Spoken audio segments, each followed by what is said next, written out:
तो welcome back again आपके channel पे।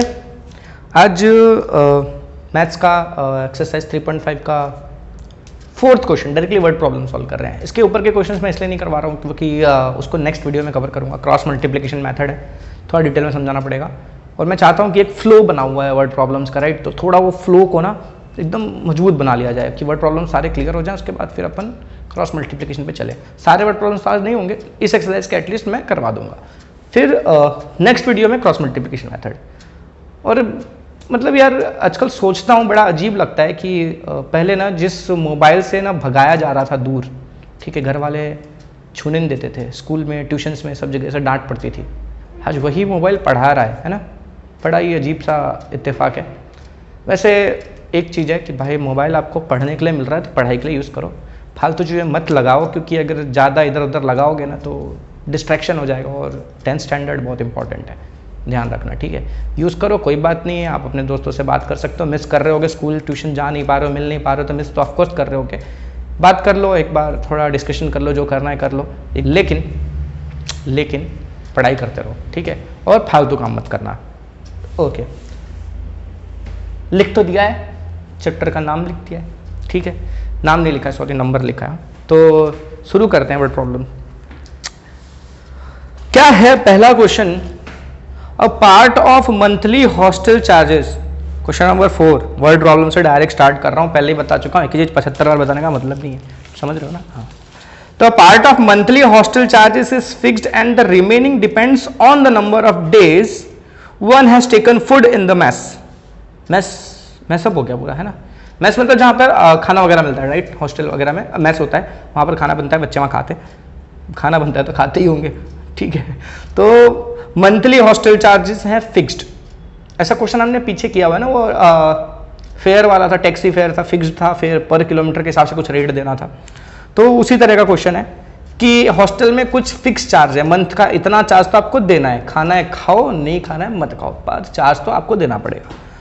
तो वो एक फिक्स्ड चार्ज है। उसके अलावा remaining depends on the number of days one has taken food in the mess. बाकी जो चार्जेस हैं वो डिपेंड करते हैं कि आपने कितने दिन खाना खाया है। पर डे का कुछ रेट होगा, कुछ भी होगा डिश का रेट, और वो उस हिसाब से आपने 30 डेज खाए हैं तो आपको 30 डेज का पैसा देना है, 20 दिन खाए हैं तो 20 दिन का पैसा देना है, ठीक है। जितने दिन खाए उसका पैसा दो, वो उस प्राइस के हिसाब से, प्लस आपका जो एक फिक्स्ड चार्ज है वो भी देना है, ठीक है।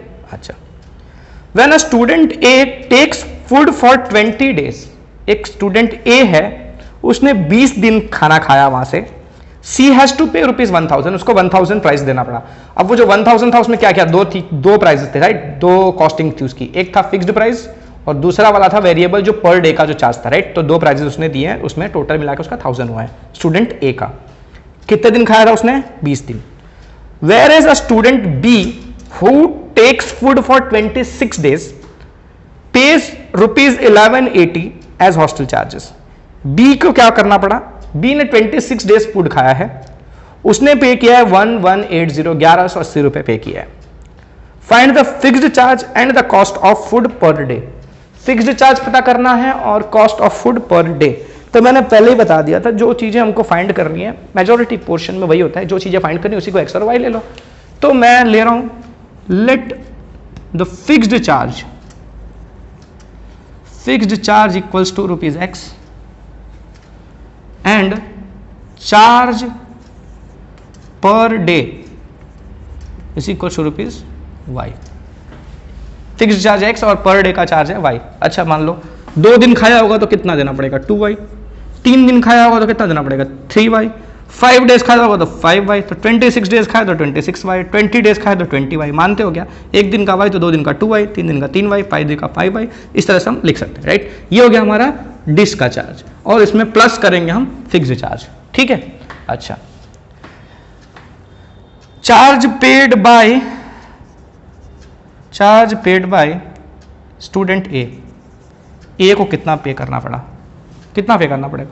फिक्स्ड तो देना ही था, प्लस चार्ज फॉर कितने दिन खाया था उसने? 20 डेज खाया था, तो 20 डेज का। तो फिक्स्ड चार्ज उसका कितना है? x प्लस 20 डेज का प्राइस कितना होगा उसका? 20 इंटू पर डे के हिसाब से ना वो, तो पर डे का y तो 20 डेज का 20y, ठीक है। ये उसका टोटल कॉस्ट हुआ, और वो उसने दिया कितना है टोटल मिलाकर, कितना दिया था, 1000 दिया था, 1000, राइट। तो इसको मैं लिख दूं ऐसे, x plus 20y equals to 1000, ठीक है। तो ये बन गया मेरा इक्वेशन 1। यहां तक मेरे हिसाब से कोई प्रॉब्लम नहीं आनी चाहिए, ठीक है। स्टूडेंट डे का चार्ज फिक्स्ड प्लस 20 डेज का चार्ज, तो फिक्स्ड प्लस 20 डे का चार्ज x प्लस 20 बनता है, और वो मिलाकर उसने दिया भी कितना है, 1000 दिया है, तो ये इक्वेशन बन गई उस हिसाब से। क्लियर है? अच्छा, अब मैं बात कर लूं चार्ज पेड बाय कौन, स्टूडेंट बी।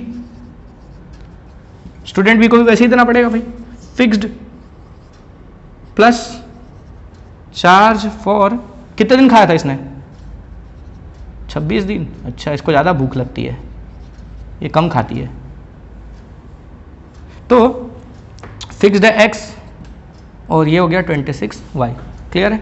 मिलाकर कितना दिया था, 1180 दिया था क्या, हाँ 1180, 1180। तो इसको मैं ऐसा लिख सकता हूँ क्या, x plus 26y equals to 1180। ये हो गया मेरा इक्वेशन 2। दो इक्वेशन बन गई। अब जब दो इक्वेशन बन जाती है तो ऑलमोस्ट क्वेश्चन सॉल्व हो जाता है ना, बहुत इजी हो जाता है। तो अब मैं ना इसको मिटा दूंगा और अब मैं इक्वेशन सॉल्व करूंगा। तुमको कोई तकलीफ है तो पॉज करके लिख लेना, ठीक है।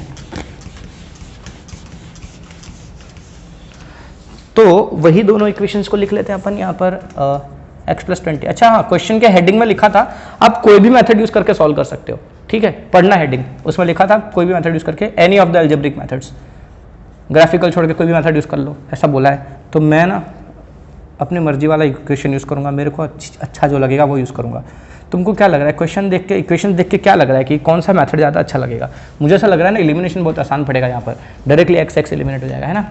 तो एलिमिनेशन लगाने के लिए क्या करना पड़ेगा, देखो भाई दोनों का पॉजिटिव साइन है यानी कि माइनस करना पड़ेगा। सेम साइन होता है तो माइनस करते हैं, अलग अलग साइन होता है तो प्लस कर देते हैं। सेम साइन है तो माइनस कर देते हैं, माइनस करते हैं तो ये वाला माइनस हो जाता है, ये भी माइनस हो जाएगा, और ये भी प्लस था ये भी माइनस हो जाएगा। साइन चेंज हो जाती है ना, ये सब प्लस थे तो सब माइनस हो गए। छूम अंतर, 20 माइनस 26 माइनस 6y, हाँ 1000 माइनस 1180 कितना आएगा, माइनस 180 आएगा क्या, माइनस माइनस छूम अंतर, y इज इक्वल टू 6 नीचे गया उसको काट देगा तो वो कितना आएगा 30, तो y की वैल्यू मिल गई 30। y मिल गया। किसी एक इक्वेशन में इस वैल्यू को अपन पुट अप कर देते हैं। किस में डाल दूँ, इसमें डाल दूँ, चलो ठीक है उसी में डाल देता हूँ मैं। पुटिंग दिस इन वन था x प्लस 20y, तो 20y की जगह क्या आएगा 30 इक्वल्स टू 1000, तो x प्लस 60 इक्वल्स टू 1000, तो x इक्वल्स टू कितना आएगा, 60 वहाँ जाके माइनस हो जाएगा यानी कि 940, सॉरी 20y था, सॉरी 20y। तभी सोचा यार इतना सस्ता कैसे हो सकता है, 600, तो वहाँ जाके माइनस होगा तो कितना आ जाएगा 400 आ जाएगा। तो फिक्स चार्ज हो गया 400 और पर डे का चार्ज हो गया 30। तो final answer, the fix charge is ₹400 and charge per day is ₹30। Check कर ले क्या अपन, सही है कि गलत है। 400 फिक्स प्राइस प्लस 20 दिन के हिसाब से उसने 30 रुपया पर डे का, तो 400 प्लस 600 आ गया 1000। आंसर सही है अपना, ठीक है। चलो आते हैं नेक्स्ट क्वेश्चन पे, बड़ा छोटा सा था, इजी था। अगला क्वेश्चन है हमारा, a fraction becomes 1/3 when 1 is subtracted from the numerator and it becomes 1/4 when it is added to its denominator. Find the fraction. देखो पीछे भी ऐसा क्वेश्चन किया था, पर दोनों में ऐड करवाते थे सब्ट्रैक्ट करवाते थे, यहाँ पर दोनों में नहीं करवाया, किसी एक में ही करवाया है। न्यूमरेटर में क्या किया, अगर आप सब्ट्रैक्ट कर देते हो, when 1 is subtracted from the numerator, ठीक है, आप 1 सब्ट्रैक्ट कर देते हो तो फ्रैक्शन हो जाता है कितना 1/3, और वही हो जाता है 1/4 अगर आप 8 ऐड कर देते हो, लेकिन किस में, डिनोमिनेटर में, ठीक है। तो फ्रैक्शन पता करो। तो जब फ्रैक्शन वाला आता है तो अपने को पता है न्यूमरेटर और डिनोमिनेटर को अपन एक्स और वाई ले लेते हैं, राइट। तो let the numerator equals to x and denominator equals to y, ठीक है। देयरफॉर द फ्रैक्शन क्या हो जाएगा हमारा,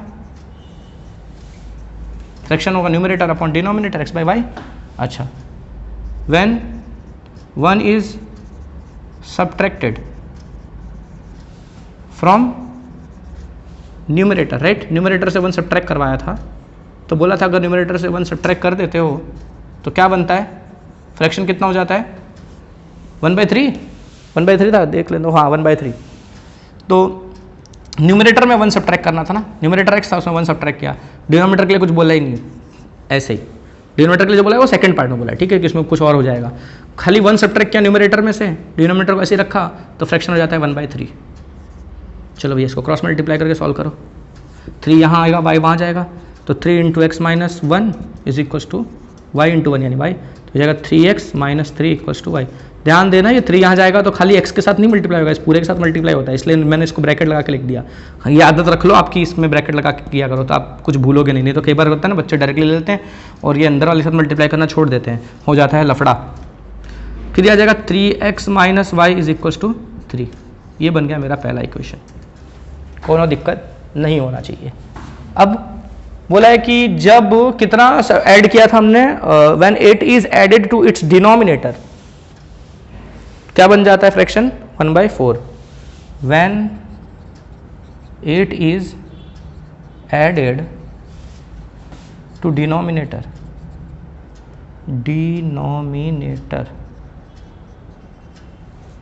जब ऐड करेंगे 8 किसमें, डिनोमिनेटर में, न्यूमरेटर में कुछ नहीं करना है, न्यूमरेटर ऐसे ही रहेगा, डिनोमिनेटर में क्या करना है 8 ऐड करना है, तो फ्रैक्शन बन जाता है 1/4। फिर से क्रॉस मल्टीप्लाई, इसको यहाँ लिख देता हूँ मैं, क्रॉस मल्टीप्लाई में 4x is equals to y + 8, directly लिख दूँ क्या, 4x - y इक्वल्स टू 8, ये बन गया इक्वेशन 2।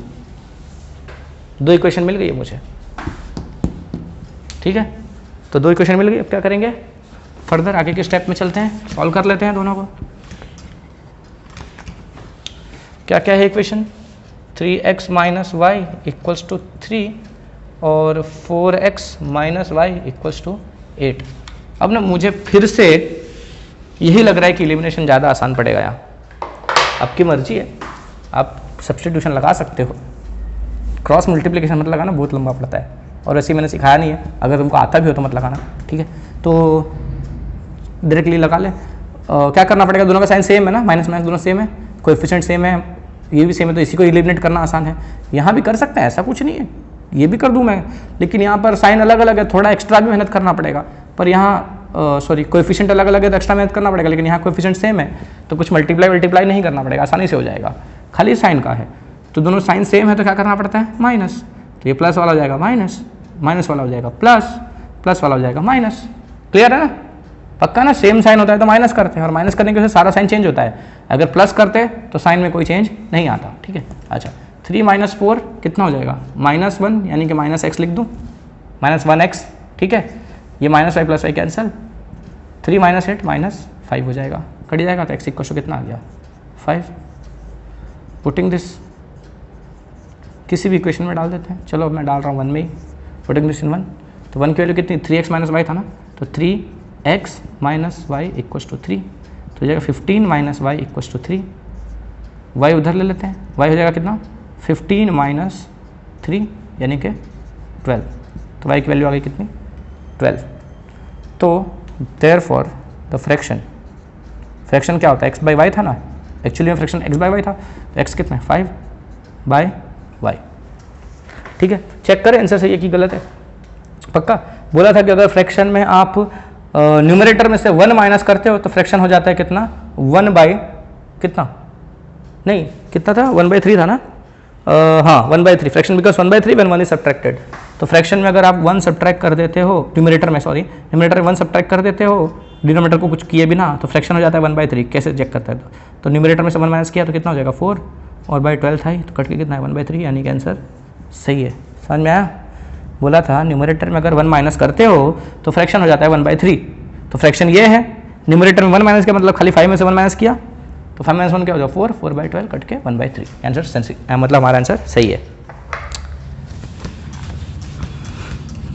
दूसरे वाले में भी चेक कर सकते थे, ऐसा कुछ नहीं है कि एक ही में चेक किया तो आया, दूसरे में नहीं आया, दूसरे में भी आएगा, टेंशन मतलब।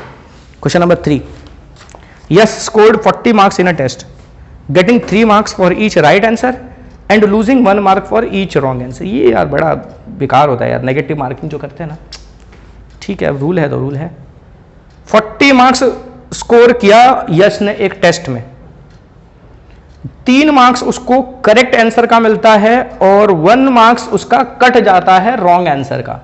ठीक है, मतलब अगर 5 राइट आंसर दिए और एक रॉन्ग आंसर दिया, ठीक है, तो 5 राइट आंसर का उसको 5 3 15 मार्क्स मिलेगा और उसमें से एक रॉन्ग आंसर का 1 मार्क कट जाएगा, यानी 14 ही मिलेगा।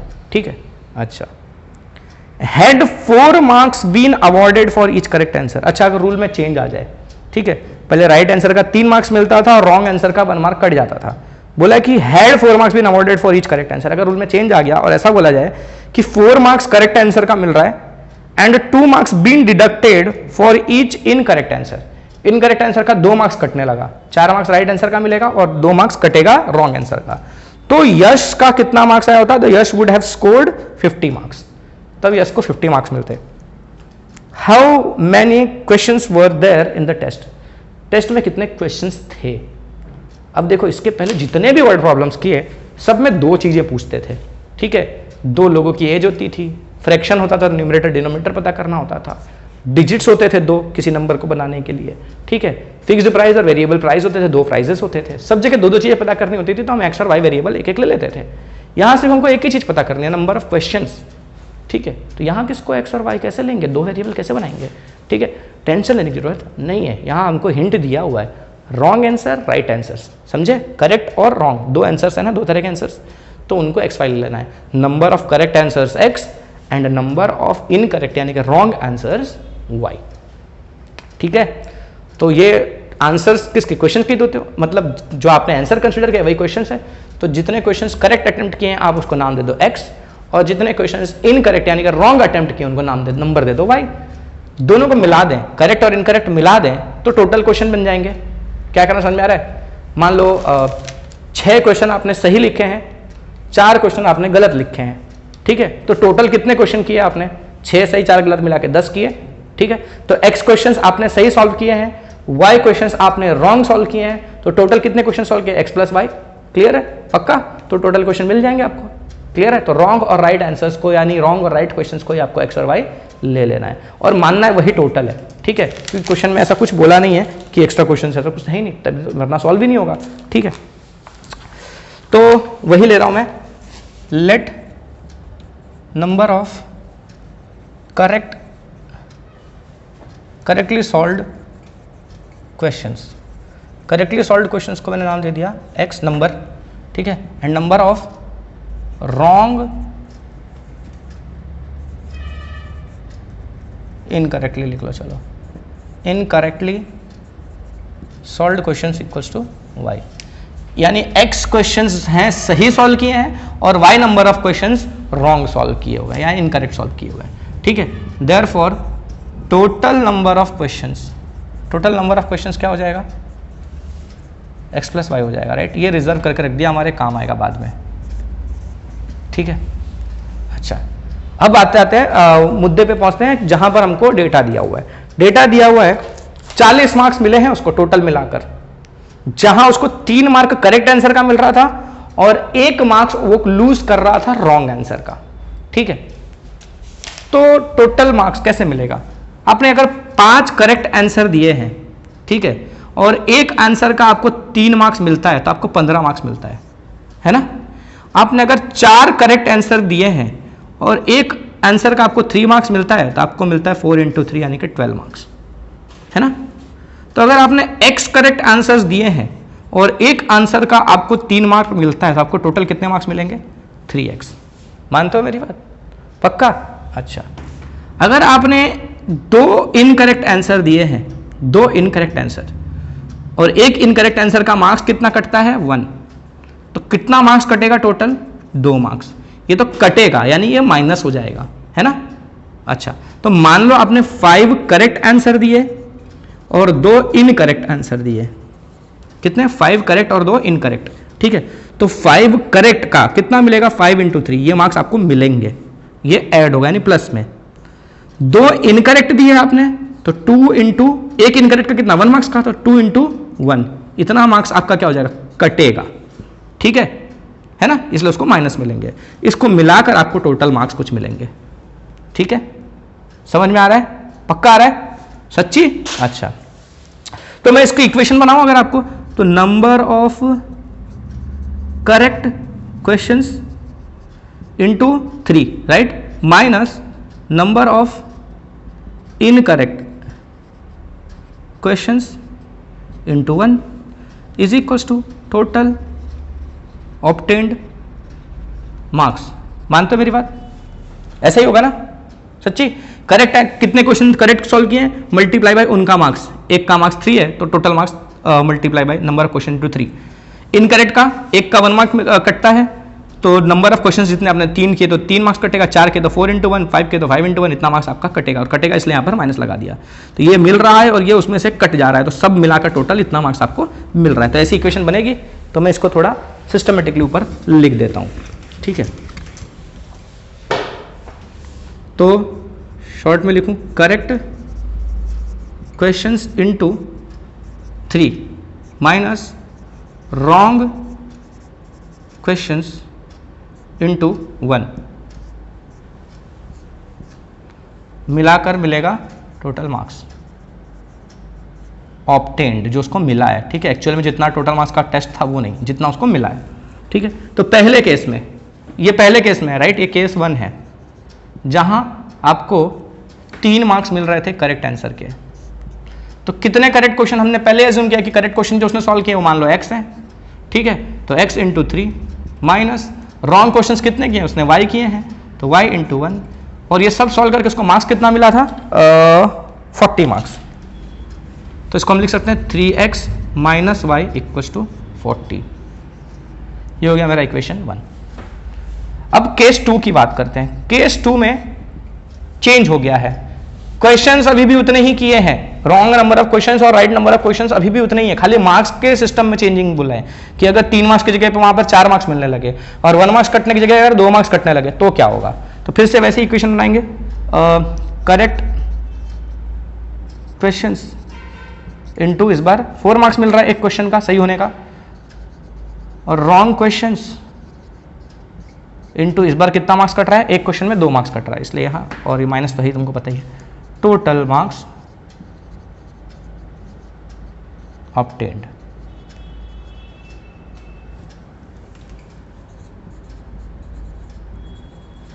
तो इसको मैं कैसे लिख दूं, अब करेक्ट क्वेश्चंस हैं कितने हमारे भाई, x ही लेने हैं इंटू 4 माइनस रॉन्ग क्वेश्चंस कितने, y into 2, and that is equal to total marks. इस बार कितना मिला है उसको, 50 मार्क्स। तो मैं इसको लिख दूं 4x minus 2y equals to 50। ये हो गया मेरा equation 2।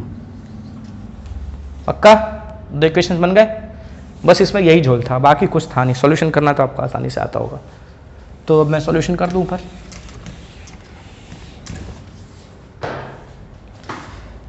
Three x minus y equals to 40 और 4x minus 2y equals to 50, ठीक है। अब कौन सा मेथड लगाऊं, मैं तो एलिमिनेशन लगाने जा रहा हूं। अच्छा चलो इस बार सब्स्टिट्यूशन से कर लेते हैं। ऐसा लग रहा है कि सब्स्टिट्यूशन भी आसान पड़ेगा यहाँ पे। कैसे आसान पड़ेगा, यहाँ देखो y की वैल्यू बड़ी आसानी से मिल जा रही है ना। y इक्वल्स टू कितना हो जाएगा, y को इधर ले लिया, 40 को इधर ले लिया, तो 3x, 40 इधर प्लस में था तो इधर आके माइनस हो जाएगा ना, 3x माइनस 40 हो जाएगा, है ना। तो और y उधर गया तो प्लस में गया, तो इसलिए y इक्वल्स टू क्या हो जाएगा अपना 3x माइनस 40, है ना। इसको सब्स्टिट्यूट कर देते हैं इसमें, सब्स्टिट्यूटिंग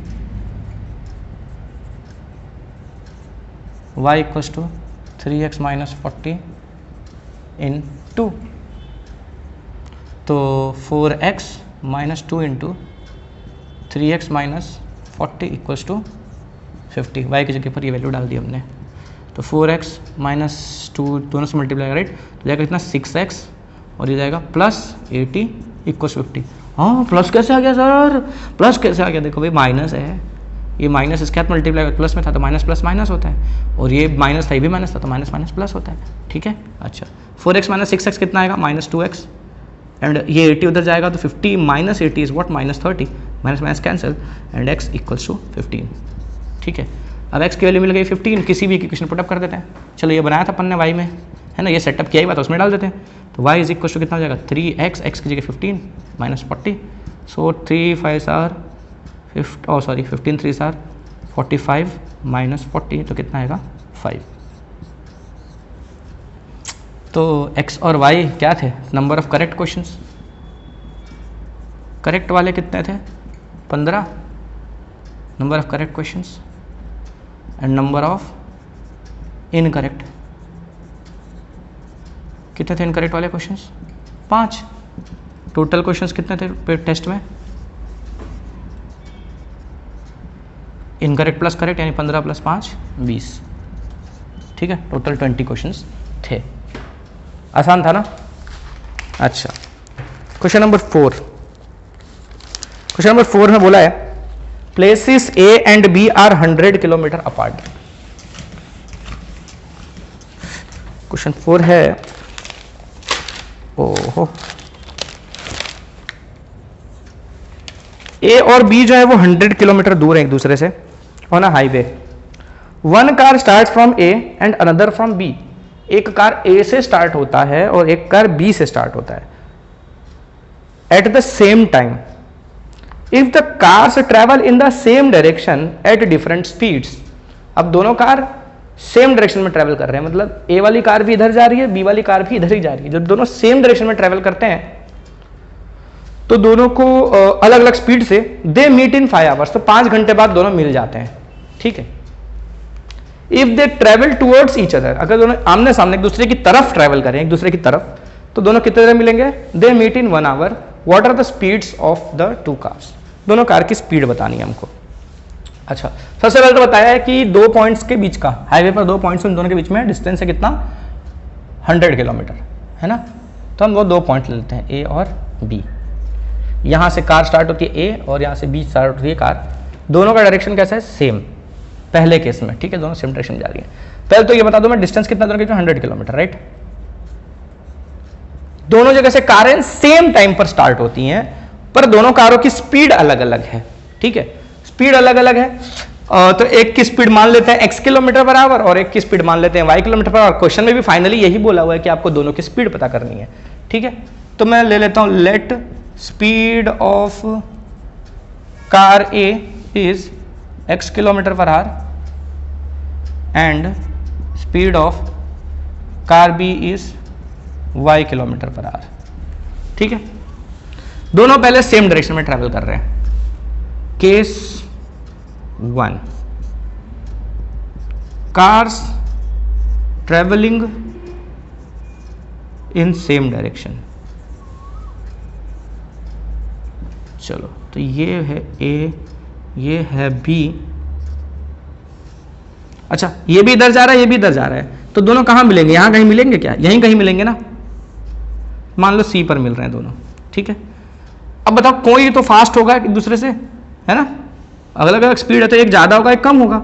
अच्छा, अब किसका ज्यादा होना चाहिए? बी का ज्यादा होगा तो क्या ए कभी उसको पकड़ पाएगा? बी ऑलरेडी उसके आगे से जा रहा है, तो ए उसको कभी पकड़ पाएगा? नहीं। हमारे हिसाब से जो हमने डायग्राम बनाया हिसाब से ए का स्पीड ज्यादा लिया है मैंने। ठीक है, उल्टा भी बना सकते थे आप, ये इधर भी ले सकते थे पॉइंट की, जो सी पॉइंट मैंने यहाँ बनाया उसका आप यहाँ बना सकते थे, तो उस केस में आपका बी का स्पीड ज्यादा होता। हमारे असम्पशन पर है, कोई टेंशन लेने की जरूरत नहीं, आप जो चाहोगे कर सकते हो, आंसर आएगा, टेंशन लेने का नहीं। ठीक है, अच्छा, तो ए से और बी से, दोनों से, यहाँ से दोनों से कार स्टार्ट होती है, दोनों जाकर कहीं सी पर मिलती हैं। हमको नहीं पता वो सी कितना दूर है। ठीक है, अच्छा, लेकिन एक चीज है। अच्छा, ये तो था 100 किलोमीटर, टाइम हमको दिया हुआ है। ठीक है, टाइम कितना दिया हुआ है? दोनों 5 घंटे बाद, राइट? क्वेश्चन देख लूं मैं एक बार फिर से। A and B 100 kilometre apart, they meet in 5 hours, same direction में 5 आवर्स में और अपोजिट डायरेक्शन में 1 आवर में। ठीक है, तो दोनों, ये यहां से स्टार्ट होता है और यहां से स्टार्ट होता है, दोनों 5 घंटे बाद मिलता है। ठीक है, दोनों 5 घंटे बाद यहां आके मिलेंगे। इसका मतलब क्या हुआ? इसका मतलब हुआ कि बी 5 घंटे में यहां पहुंचेगा तो ए उसी 5 घंटे में यहां से यहां पहुंच जाएगा, तभी तो मिलेंगे, है ना? अगर ये यहां से यहां 5 घंटे में पहुंचता है और ये भाई साहब यहां से यहां 6 घंटे में पहुंचते हैं, तो क्या मिल पाएंगे? नहीं मिल पाएंगे। दोनों 5 घंटे बाद मिल रहे हैं, इसका मतलब क्या हुआ? बी यहां से यहां जाने में 5 घंटा ले रहा है और वही ए यहां से यहां पहुंच जाता है 5 घंटे में। ठीक है, अच्छा, तो अब मैं ना क्वेश्चन को आसान करने के लिए एक अलग से वेरिएबल ले रहा हूं। मैं मान लेता हूं ये वाला डिस्टेंस मेरा कितना है? D1, और यहां से जो मेरा डिस्टेंस है पूरा वहां तक का, वो डिस्टेंस है मेरा D2। वो वैल्यू मुझे नहीं पता कितनी है और टेंशन लेने की जरूरत भी नहीं है, नहीं चाहिए मेरे को वो वैल्यू, बस मैंने वेरिएबल के तौर पे ले लिया ताकि मेरा क्वेश्चन आसान हो जाए। कैसे मैं बताता हूं बाद में, देखो। तो B से मान लो ये C का डिस्टेंस D1 है और उसी सी का डिस्टेंस ए से D2 है, ठीक है। अच्छा, तो मुझे एक बात बताओ, अगर मैं ये D2 निकालना चाहूं, ठीक है, मैं कैसे निकाल सकता हूं? आपको पता है स्पीड इक्वल्स टू होता है डिस्टेंस अपॉन टाइम, है ना। स्पीड होता है डिस्टेंस अपॉन टाइम, तो डिस्टेंस इक्वल्स टू क्या होता है? स्पीड इंटू टाइम होता है क्या, है ना। क्रॉस मल्टीप्लाई कर लेंगे तो distance equals to speed into time हो जाएगा। अच्छा, तो D1 कितना होगा मेरा? D1 देखो, D1 कितना होगा? S1 इंटू टाइम, है ना। D1 यानी ये वाला डिस्टेंस किसका? B वाले ने जितना डिस्टेंस ट्रेवल किया है, तो B वाले ने जो डिस्टेंस ट्रेवल किया है वो अपनी स्पीड से ट्रेवल किया। B वाले की स्पीड कितनी ली थी हमने? Y ली थी। अच्छा, और टाइम कितना लगा उसको यहाँ से यहाँ जाने में? 5 घंटे लगा है, तो T कितना है? 5, यानी कि लिख दूँ मैं इसको 5y, यानी D1 मेरा कितना है? 5y है, ठीक है। तो अब मैं इस D1 को क्या लिख दूँ? 5y लिख दूँ। कोई प्रॉब्लम है आपको? नहीं ना, पक्का? अच्छा, तो ये काम हमको है ना बगल में ऐसे रफ में करना है, ठीक है, ऐसे बगल में लाइन बनाकर रफ में कर लेने का, ताकि आपको टेंशन ना हो, कंफ्यूजन ना हो। अच्छा, फिर बात कर लेते हैं D2 की। तो D2 के लिए क्या आएगा? उसकी स्पीड इनटू जो उसके लिए टाइम लगा है। टाइम तो सबको दोनों का सेम लगा है, इसलिए मैंने खाली TT ही यूज किया हुआ है। उसका स्पीड कितना है? x है ना उसका स्पीड, तो x और टाइम लगा है 5 आवर्स, यानी कि 5x। तो ये D2 की जगह मैं क्या लिख देता हूँ? 5x लिख दूँ, चलेगा? पक्का? सच्ची? ये रफ वाला कैलकुलेशन भी आप अपनी बुक में लिखना, ठीक है, ताकि दोबारा जब आप वापस यही क्वेश्चन देखो तो ये समझ में आए। क्योंकि ना ये क्वेश्चन ऐसा है कि पहली बार अभी समझाया ना, समझ में आ जाता है बच्चों को, फिर ना जब एग्जाम वगैरह आती है रिवीजन के टाइम पे बहुत बार सॉल्व करवाना पड़ता है मुझे ये क्वेश्चन बच्चों को, ठीक है, तो क्या भूल जाते हैं कई दिनों बाद। तो ये चीजें सोल्यूशन में अगर आपने साइड में लिखी होंगी ना, तो आपको तुरंत पता चल जाएगा, देख के समझ में आ जाएगा कि अच्छा ये किया हुआ था, ठीक है। तो ये चीजें भी लिख के रखना। ओके, तो ये हो गया मेरा 5y, हो गया मेरा 5x। अच्छा, तुमको फिर भी वो प्रॉब्लम ना हो इसलिए वो भी लिख के रख देता हूँ मैं। D2 इक्वल्स टू 5x और D1 इक्वल्स टू 5y, ठीक है। अब मैं ये मेरा रफ वाला काम मिटा देता हूँ, मेरे पास जगह की कमी है, ठीक है। आप तो बहुत अमीर लोग हो, पर मेरे पास प्रॉब्लम है। क्या बोला है? अब कैसे करेंगे?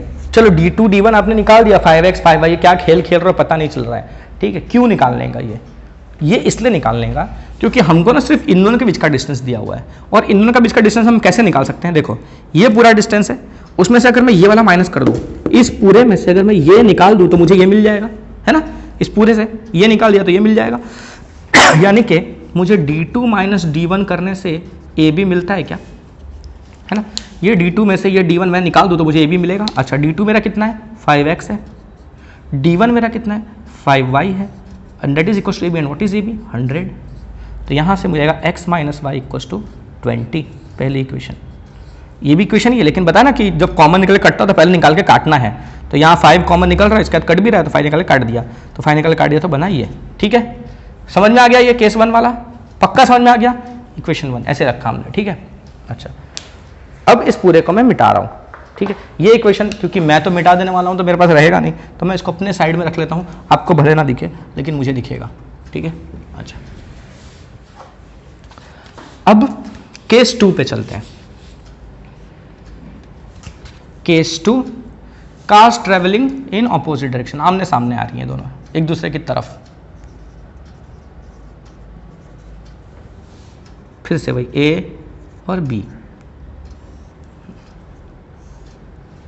इस बार क्या होगा? देखो, ये यहां से यहां जा रहा है और ये यहां से यहां आ रहा है, तो दोनों कहीं इधर कहीं आपस में मिलेंगे। किधर मिलेंगे? आपने पिछले क्वेश्चन में, पिछले केस में A की स्पीड ज्यादा ली थी, है ना। तो मैं मानूंगा कि A जो है वो ज्यादा डिस्टेंस ट्रेवल करेगा, B कम डिस्टेंस ट्रेवल कर पाएगा, तो ये ज्यादा इधर चला गया, ये इधर ही आ पाएगा, कम आ पाएगा, राइट। ऐसा चलेगा ना? सही तरीके से डायग्राम ऐसा ही बनेगा। आप यहाँ कहीं बना दोगे, एग्जामिनर इतना ध्यान नहीं देने वाला है कि आपने पॉइंट कहाँ लिया है। लेकिन क्या होता है ना, कुछ लोगों की नजरें बड़ी तेज होती है, ठीक है, चील से भी तेज होती है नजर, तो कई बार प्रॉब्लम हो जाती है। तो वो फोकट के मार्क्स काटने होते तो काट देते हैं, ऐसा कुछ वो नहीं है। लेकिन आप अपनी तरफ से सही बनाओ ना, लॉजिकली आपको समझने में भी आसानी रहेगा, क्योंकि A का स्पीड आपने ज़्यादा लिया है, ठीक है, तो उस हिसाब से आपका A ज़्यादा डिस्टेंस ट्रेवल कर लेगा 1 घंटे में, B कम कर पाएगा, ठीक है। अच्छा, अब इस बार ये है मेरा पॉइंट C, ठीक है। अच्छा, फिर से वही बात आ जाती है, इस बार कितना टाइम लग रहा है? 1 घंटा लग रहा है, राइट। तो इस बार मैं इसको D1 नाम देता हूँ, यहाँ से यहाँ तक का, और इसको नाम दे देता हूँ। अच्छा, D1 जो पहले नाम दिया था वही इस बार भी नाम दो, कन्फ्यूजन ना हो। D2 और ये D1, ठीक है। अच्छा, B वाले का ही D1 लिया था हमने पिछली बार भी, इस बार भी उसी का ले लेते हैं। चलो, तो इस केस में बताओ D1 कैसे मिलेगा? फिर से स्पीड इंटू टाइम, है ना। तो d1 ये जो होगा मेरा t1 इधर है, तो d1 इक्वल टू कितना आएगा, speed into time. And what is speed, इसकी स्पीड कितनी थी बी वाले की स्पीड कितनी थी y, और टाइम कितना लग रहा है इस बार 1 आवर, यानी कि y है ना। d2 कितना होगा मेरा, d2 इसकी स्पीड कितनी थी x, और इसको टाइम कितना लग रहा है 1 आवर, फिर से इसको भी वही लग रहा है, तो इस बार ये आएगा x, है ना, पक्का ना। x into 1 distance into time, x distance sorry speed into time, speed x into time 1 hour, तो डिस्टेंस मिल गया x इंटू 1 यानी कि x।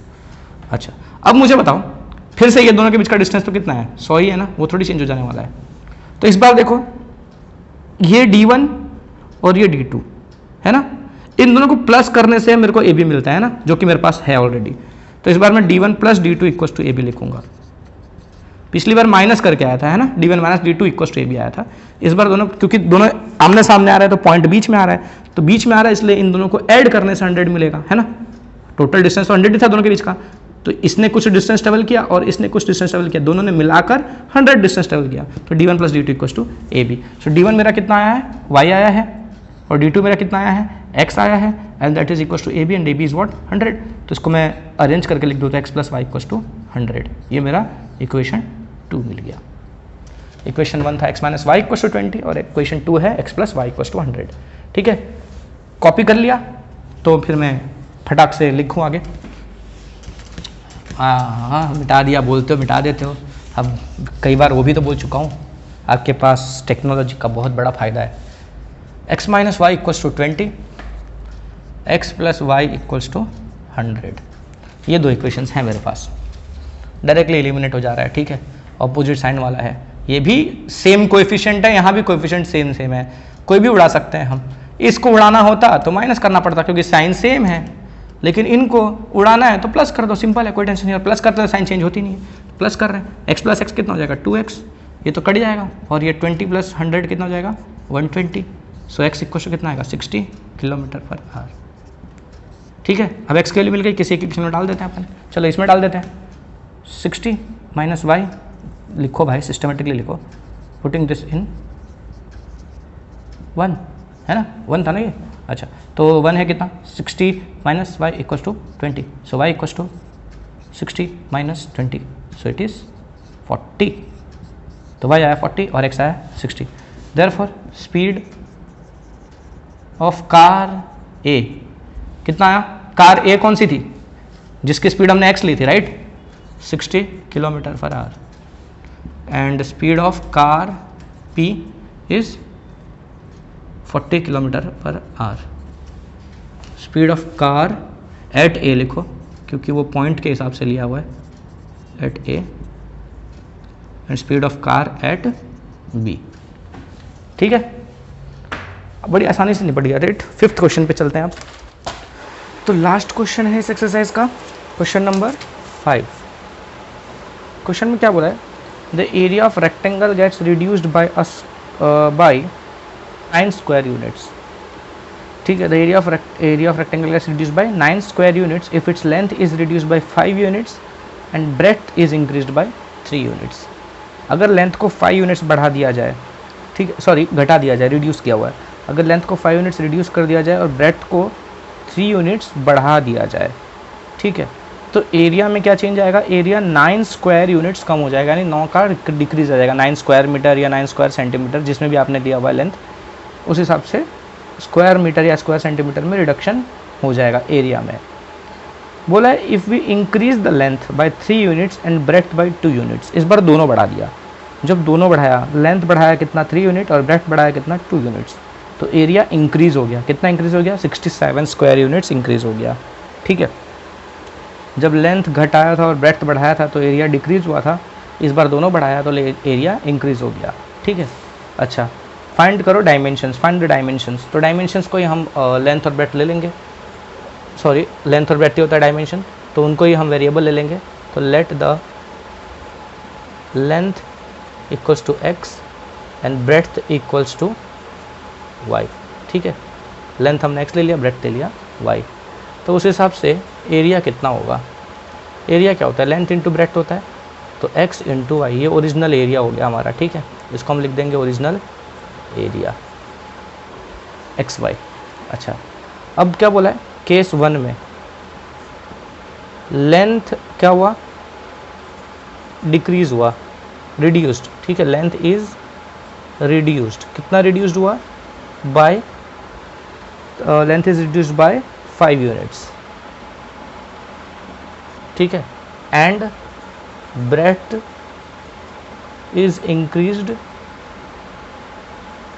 बाय कितना यूनिट, 3 यूनिट्स, तब एरिया क्या होगा। तो नया एरिया, नया लेंथ और नया ब्रेथ, ठीक है, तो नया एरिया नया लेंथ के हिसाब से लेंथ इंटू ब्रेथ होता है एरिया, तो नया लेंथ कितना है आपका, ओरिजिनल लेंथ था x, ठीक है, 5 यूनिट कम कर दिया, तो अब लेंथ कितना हो गया, x minus 5, length multiply by breath है, राइट, ब्रेथ कितना है हमारा, ब्रेथ तो ओरिजिनली था y और इस बार 3 यूनिट्स बढ़ा दिया हमने, 3 यूनिट्स बढ़ा दिया तो y प्लस 3 हो गया, ठीक है, तो ये लेंथ इंटू ब्रेथ, ये क्या दे रहा है, एरिया दे रहा है, नया एरिया दे रहा है। अच्छा, पर क्वेश्चन में ये भी बोल दिया है कि जो नया एरिया है वो कितना है, 9 यूनिट्स कम हो गया है, ओरिजिनल वाले से 9 यूनिट्स कम हो गया है, तो ये ओरिजिनल वाला था, इससे 9 यूनिट्स कम, ठीक है, तो ये नया एरिया बन रहा है जब लेंथ और ब्रेथ इस तरह से अरेंज किया गया है, ठीक है। इसको अपने आगे सॉल्व कर लेते हैं, ये अंदर मल्टीप्लाई होगा xy plus 3x minus 5y minus 15 equals to xy minus 9। तो जो आप xy देख के डर रहे थे ना, वो कट जाने वाला है बड़ी आसानी से, इसलिए टेंशन लेने की जरूरत नहीं है। अच्छा, तो इसको अभी अपने सॉल्व कर लें, अगर अरेंज कर लें तो कितना जाएगा, 3x माइनस 5y, ये माइनस 15 वहाँ जाके प्लस हो जाएगा, तो माइनस 9 में प्लस 15 प्लस होता है तो कितना हो जाएगा, 6 हो जाएगा। ये मेरा इक्वेशन 1, ठीक है। तो केस 1 के हिसाब से इक्वेशन 1 ये बन गई। अब बात करते हैं अपने इक्वेशन 2 की। इक्वेशन 2 कैसे बनाते हैं, ये ऊपर वाला मैं मिटा देता हूँ। इक्वेशन 2 के लिए केस 2 ले लेते हैं अपन। केस 2 में क्या है, लेंथ और ब्रेथ दोनों बढ़ा दिया, ठीक है। लेंथ कितना बढ़ा, इंक्रीज्ड बाय क्वेश्चन में दिया है 3 यूनिट्स, राइट, और ब्रेथ कितना इंक्रीज हुआ, 2 units. Length increase by 3 units and breadth increased by 2 units. तो अब नया एरिया, लेंथ नया वाला, ब्रेथ नया वाला, दोनों का मल्टीप्लाई करेंगे तो नया एरिया। और बोला इस बार जो नया एरिया बन रहा है वो ओरिजिनल से 67 ज़्यादा है, ओरिजिनल से 67 ज़्यादा है। फिर से सॉल्व कर लेते हैं, कितना आएगा, xy plus 2x plus 3y plus 6 equals to xy plus 67। ये xy कट गया, यहाँ बचा 2x प्लस 3y, ये 6 वहाँ जाके माइनस हो जाएगा, तो 67 में से 6 माइनस हुआ तो कितना आएगा, 61। ये बन गया हमारा दूसरा इक्वेशन, ठीक है। इक्वेशन 1 और इक्वेशन 2 मिल गई है, तो अब इनको अब क्या करना है, सॉल्व करना है। अच्छा, कैसे सॉल्व करेंगे, जगह तो है नहीं, जगह बना लेते हैं भाई, ठीक है। तो सॉल्विंग 1 एंड 2, राइट, ये लिखेंगे सॉल्विंग 1 एंड 2। 1 कितना है, 3x minus 5y equals to 6, और दूसरा है 2x plus 3y equals to 60y। कौन सा मेथड लगा दे, एलिमिनेशन लगा देते हैं, ठीक है। चलो इस बार बढ़िया एलिमिनेशन लगाने को मिल रहा है।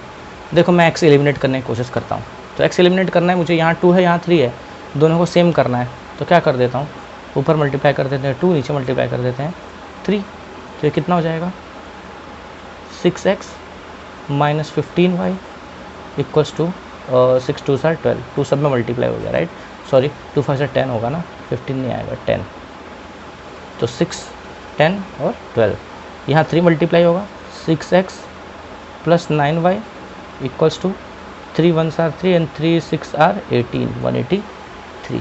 अच्छा, सब्ट्रैक्शन करना पड़ेगा, तो ये प्लस माइनस, ये भी माइनस, ये कट गया, माइनस 10 माइनस 9 माइनस 19 आएगा, और ये कितना जाएगा, और माइनस 183 और 12, तो माइनस 83 में 12 प्लस कर दिया, यानी कि 183 में से 12 माइनस करेंगे, कितना आएगा, 3 माइनस 2 1 एंड 18 माइनस 1 इज़ 7, 171 पर माइनस में माइनस माइनस कट गया, तो इस हिसाब से y कितना मिलेगा मुझे, 19 वहाँ जाके उसको कट कर देगा, 171 कब आता है 9 के टेबल में? 19 9 सर, तो y की वैल्यू मिल गई कितनी?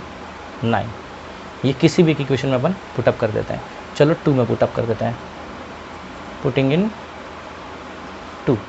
तो 2 में पुटअप किया तो 2x प्लस कितना 3y की जगह 9 दैट इज इक्वल टू 61। तो 2x प्लस 27 इक्वल टू 61। तो 2x इक्वल टू 61 माइनस 27, ठीक है। तो 61 में से 27 गया तो 11 माइनस 7 4 एंड 5 माइनस 2, तो ये कट जाएगा। अब तो x इक्वल टू कितना आएगा? 17, ठीक है। तो लेंथ आ गया, x था ना लेंथ आ गया 17 और ब्रेड्थ था y, तो y आ गया 9 यूनिट्स, ठीक है। पक्का सच्ची। अब देख लो कि जो एरिया बन रहा है वो कितना बन रहा है? 17 9 सर कितना होता है? 153। पक्का? अच्छा, चेक करूँ सही है कि गलत है फाइनल स्टेटमेंट लिखने के पहले? तो चेक कर लेते हैं। चलो देखो 17 9 सर 153, ये ओरिजिनल एरिया बन रहा है। फिर क्वेश्चन में क्या बोला था कि अगर आप लेंथ को 3 यूनिट बढ़ाओ, ठीक है, इस हिसाब से ये आना चाहिए, राइट है ना। किसी एक इक्वेशन को ट्राई मार लेते हैं, चलो इसको मार लेते हैं। लेंथ 3 यूनिट बढ़ाओ तो लेंथ 17 लिया था, 17 आया आंसर में। 3 यूनिट बढ़ाओगे तो 20 हो जाएगा। ब्रेड्थ 2 यूनिट बढ़ाओ तो ब्रेड्थ कितना आया था हमारा? 9, तो उसको 2 यूनिट बढ़ाओ तो कितना हो जाएगा? 11 हो जाएगा। अच्छा, जब ऐसा करते हो तो ओरिजिनल में 67 प्लस करके एरिया होता है ना, ओरिजिनल से 67 ज़्यादा हो जाता है एरिया, यही बोला है ना। अच्छा, तो ओरिजिनल कितना आया है एरिया? 153, और उसमें 67 ज़्यादा करोगे तो कितना आएगा? 0 6 5 11 प्लस 1 12 कैरी 1, तो आएगा 220। इसको भी सॉल्व करो तो कितना आएगा? 220। मतलब आंसर सही आ रहा है। समझे? नहीं समझे? अच्छा, क्वेश्चन ने बोला था कि अगर लेंथ 3 बढ़ा दिया जाए और ब्रेड्थ को 2 यूनिट्स बढ़ा दिया जाए तो जो नया एरिया आएगा वो ओरिजिनल से 67 ज़्यादा होगा, यही बोला था ना। तो चेक कर लेते हैं, x की वैल्यू डाल दो, यहाँ y की वैल्यू डाल दो, ठीक है।